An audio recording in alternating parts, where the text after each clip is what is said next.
संत तुकाराम के किरदार में आप नजर आने वाले हैं। क्या सोच रहे थे आप जब आपको कॉल किया गया, और थोड़ा सा बताइए कि क्या क्या प्रिपरेशन करनी पड़ी। एक तो बहुत ही मैं खुद को नसीबवान मानता हूँ, क्योंकि एक ही किरदार आपके पास अगर 4-5 बार आ जाए तो ऐसा लगता है कि कुछ तो एक कनेक्शन है।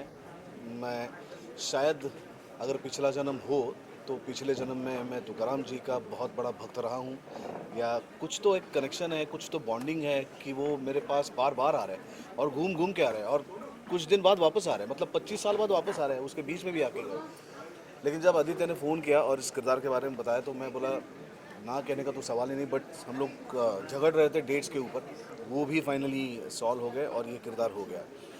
और पढ़ाई मैं मानता हूँ कि महाराष्ट्र में तो संत ज्ञानेश्वर हो, संत तुकाराम हो, संत नामदेव हो या संत एकनाथ हो या पूरे भागवत संप्रदाय के जितने भी संत हो, तो उन सब के बारे में महाराष्ट्र के हर घर घर में वो जैसे एक परंपरा आती है। हमारे घर में जैसे दिवाली आती है, जैसे दशहरा आता है, होली आती है, वैसे ये संत भी हमारे घर में आते हैं, तो हम उनको सेलिब्रेट करते हैं। जो वारी इतने सालों से पंढरपुर जा रही है, चाहे वो तुकाराम महाराज जी की हो, ज्ञानेश्वर महाराज जी की हो, तो ये परंपरा ज्ञानेश्वर महाराज जी के बाद नहीं शुरू हुई। ऐसा कहते हैं कि ये हजारों साल की परंपरा है, और जिसको ज्ञानेश्वर जुड़े, जिसको तुकाराम महाराज जुड़े जिस परंपरा से, और आज भी लाखों की तादाद में लोग जा रहे हैं पंढरपुर। कल ही आषाढ़ी एकादशी थी और लगभग 20 लाख लोग पंढरपुर गए थे। तो इतने लोग बिन बुलाए जाते हैं, तो ये जो भक्ति की परंपरा महाराष्ट्र में है तो वो हर घर में है। ज्ञानेश्वर तुकाराम, इनका नाम हर घर के डीएनए में है। तो महाराष्ट्र के बच्चों को या महाराष्ट्र में उनके बारे में समझाने की ज़रूरत नहीं पड़ती।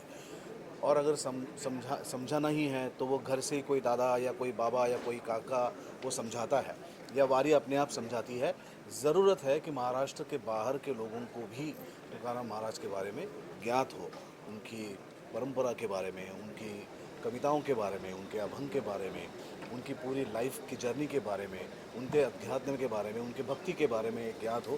तो इसलिए ये बहुत ही महत्वपूर्ण है कि संत तुकाराम महाराज के ऊपर हिंदी में फिल्म बनाई जा रही है, और वो अभी 18 जुलाई को पूरे भारतवर्ष में रिलीज़ हो रही सर, उनके लाइफ की कोई एक ऐसी चीज़ जो आप अपनी लाइफ में इम्प्लीमेंट करना चाहेंगे? वैसे तो बहुत सारी चीज़ें हैं। है। मन की शुद्धता जो सबसे इम्पोर्टेंट है, प्रेम जो सभी के प्रति है, और विश्वास भरोसा जो अपने भगवान के ऊपर है। शीना मैम, कैसा एक्सपीरियंस रहा? सुबोध सर थे, आदित्य सर के साथ कैसा एक्सपीरियंस रहा, और किरदार जो आपने निभाया है, मुझे देखा अभी ट्रेलर में, क्या क्या प्रिपरेशन करनी पड़ी? अवली को सबसे पहले तो मैंने समझने की कोशिश की, तो मेरे पास जो स्क्रिप्ट थे और डायरेक्टर का जो विज़न था, जो इंस्ट्रक्शन था, वो मैंने फॉलो करने की कोशिश की। तो जितना भी मैं रिसर्च कर सकती थी, मैं बिलीव करती हूँ, जैसे सुबोध जी हैं, वो बिलीव करते हैं कि वो सोल पकड़ ले और वो घुस जाते हैं। और 90 फिल्म्स की है, मैंने 9 फिल्म्स की है तो मुझे बहुत रिसर्च करना पड़ा और मैंने बहुत चीज़ें पढ़ी, और जो मराठी फिल्म में थी वो भी देखी। और उसके बाद में जो स्क्रिप्ट में जो भी चीज़ मुझे मिली, मैंने कोशिश की कि मैं उसे अपने सेट पे मैं एक तरीके से एक खुली किताब की तरह अपने डायरेक्टर के लिए रहूं और अपना 100% स्टोरी, स्क्रिप्ट और कैरेक्टर को दूं। तो बहुत ही एक सोलफुल जर्नी थी मेरे लिए, बहुत ही अमेजिंग एक्सपीरियंस था सुबोध जी के साथ काम करके। जैसे मैंने बताया, बहुत चीज़ें सीखने को मिली, और बहुत सपोर्ट और गाइडेंस मिला इनसे, और मैं बहुत क्वेश्चंस पूछती थी इनको, और हर तरीके से मास्टर क्लास मेरे लिए था इनके साथ काम करके। और बहुत गिविंग है, बहुत काइंड है एक्टर, ये स्टार नहीं है सेट पे, ये एक असली कलाकार हैं। तो वो मुझे एक एक्सपीरियंस मिला कि कैसे अपने आर्ट को डेडिकेटेडली, कमिटेडली आप 100% जब देते हैं तो सब चीज़ें भूल के बस कैरेक्टर में कैसे घुस जाना है और उसे कैसे क्रिएट करना है, ये चीज़ें मेरे लिए बहुत इम्पॉर्टेंट थी। और अब बस अवली, नई अवली जो आप देखेंगे, अभी आप बताइएगा कि कैसे लगी। शिवा सर, क्या कहना चाहेंगे? जैसे शीना मैम ने कहा कि जब सुबोध सर सामने होते हैं तो मतलब एक अलग ही मज़ा आता है एज एन एक्टर। तो थोड़ा सा बताइए कैसा लर्निंग एक्सपीरियंस था सुबोध सर के साथ, शीना मैम के साथ? देखिए, मैं तो जैसे मैं कि इसमें मम्मा जी का रोल प्ले कर रहा हूँ, तो मेरे ज़्यादातर सीन्स सुबोध दादा और शेषे सर के साथ थे। तो मैं बहुत ही सामान्य अभिनेता हूँ, और जब सुबोध दादा जैसे एक्टर आपके सामने हों, तो एक कहावत है ना कि धूल को अगर हवा का साथ मिल जाए तो आसमान में छू जाती है, आसमान में उड़ जाती है। तो वही है कि हम धूल हैं, और सुबोध दादा जैसे इतने बड़े एक्टर का साथ मिल गया तो हम भी थोड़ा सा आसमान की सैर कर लिए।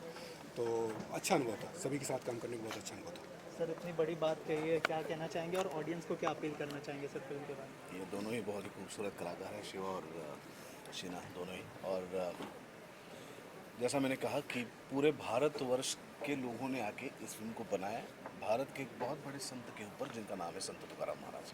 तो आप भी भारत के लोग हैं, भक्ति में विश्वास रखने वाले लोग हैं, अध्यात्म पे विश्वास रखने वाले लोग हैं, अपने धर्म पे विश्वास रखने वाले लोग हैं। मुझे यकीन है कि आप 18 जुलाई को ज़रूर थिएटर में जाओगे, अपने परिवार को साथ लेके जाओगे, दोस्तों को साथ लेके जाओगे और इस फिल्म का आनंद उठाओगे और भक्ति रस में तल्लीन हो जाओगे। Thank you so much. Tukaram की कहानी बहुत बड़ी कहानी है, पूरे देश में लोग इंस्पायर होते हैं उनसे।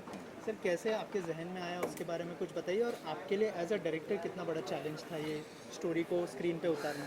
हाँ, देखिए संत तुकाराम महाराज की कहानी पे ये प्रोड्यूसर साहब का आइडिया था कि संत तुकाराम महाराज के ऊपर आप एक फिल्म बनाइए, और वो उन्होंने मुझे अप्रोच किया मेरी पिछली फिल्म को देखकर। उसके बाद कोविड का समय आ गया, तो कोविड के समय में मुझे रिसर्च करने का मौका मिला। तो जब मैंने फिल्म के ऊपर रिसर्च किया तब मैंने पाया कि इतने महान व्यक्तित्व, इतना महान संत, और मैं खुद भी अवाक रह गया कि इनके ऊपर क्यों आज तक फिल्म नहीं बनी है। फिर मैंने कोविड में 2 साल 2.5 साल इनके ऊपर रिसर्च किया, और कोविड के बाद हम लोगों ने 2022 के बाद हमने इस फिल्म पे काम करना स्टार्ट किया, और 2023 से हमने इस फिल्म की शूटिंग वगैरह स्टार्ट की। तो ये बेसिकली आइडिया, लेकिन जो बात मैं ये कहना चाहता हूँ कि हमारे भारत की संस्कृति और हमारे भारत के इतिहास में इतने सारे लोग हैं, इतने सारे संत हैं, संत परंपराएं हैं, हमारी संस्कृति इतनी विशाल और इतनी रिच है कि हमको बहुत ज़्यादा कहानियाँ और ये सब ढूंढने की उतनी ज़्यादा ज़रूरत नहीं है। और चैलेंजिंग तो रहता ही है, चैलेंजिंग तो इसलिए है क्योंकि भाई आपको ऐतिहासिक तथ्य दिखाने पड़ते हैं, उसके बाद आपको भावना पकड़नी पड़ती है कि किसी एक महान व्यक्ति की भावना क्या थी, उनका संदेश क्या था, उनके जीवन का प्रयोजन क्या था, वो किस लिए उन्होंने ये सारी बातें करी। तो उन सारी बातों को मिला जुला कर करके और फिर एक पीरियड फिल्म बनाना हमेशा से अपने आप में एक बहुत बड़ा चैलेंज होता है। तो सबकी कोऑपरेशन की वजह से ही मैं ये फिल्म बना पाया, और आज आप सब लोगों के सामने 1 हफ्ते में, 2 हफ्ते में फिल्म आ जाएगी। सुबोध सर के साथ और दूसरी स्टार कास्ट के साथ शिशिर सर के साथ कैसा एक्सपीरियंस? देखिए शिशिर सर तो बहुत सीनियर हैं, लेकिन कभी मुझे ऐसा लगा नहीं, और Subodh sir I think is one of the finest actors in India.